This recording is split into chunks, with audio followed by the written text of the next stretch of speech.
11 ай ішінде Нурлат шақырында, Нурлат районында 624 ДТП болды. Аларның 647-сі механический ДТП, 27 ДТП-сында жарақатленушілер. Шулар арасында 6 кіші өлді, 28 кіші жарақатленген. Узган елның шушы чоры белән чагыштырганда Нурлат юлларында юл транспорт һәлакәтләре дә, гомерләре өзелүчләр саны да кимегән. Әмма республика буенча карасаң, быел гына да юлларда 341 кеше якты дөнья белән хушлашкан. Россия буенча 30 меңләп дигән сүз. Шуңа да утырышта министрлыклар вәкилләре юл хәрәкәте куркынычсызлыгын тәэмин итү буенча чараларның гамәлгә ашырылуына тукталды. Юллардагы иминлек безнең төп җаваплылыгыбыз, дип белдерде республика президенты. Люди гибнут на дорогах.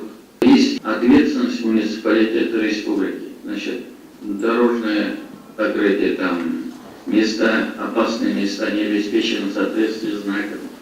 Эти вопросы, они должны решаться комплексно.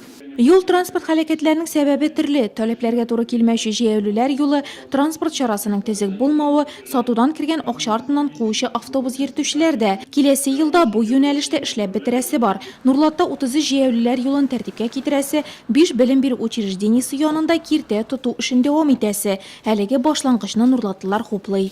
Уңайлы җиргә, любой төштә машина жолына кирип чыгып китмисең, шушыннан положу, шуннан гына чыгасың, бик яхшы. Тәртип бозмыйлар. Без монарга бик шатбыз. Без пенсионерлар бигрәк тә кая элек шундай җиргә жаратмыйбыз бит инде. Менә шушы юллардан җиргә безгә бик уңайлы, бөтен урамга да куйсыннар. Юллар салына, юл билгеләре урнаштырыла, балалар белән профилактик эш алып барыла. Тик әле төп максатка ирешеп булмый. Ул да булса Должно быть у нас не погибших, не пострадавших.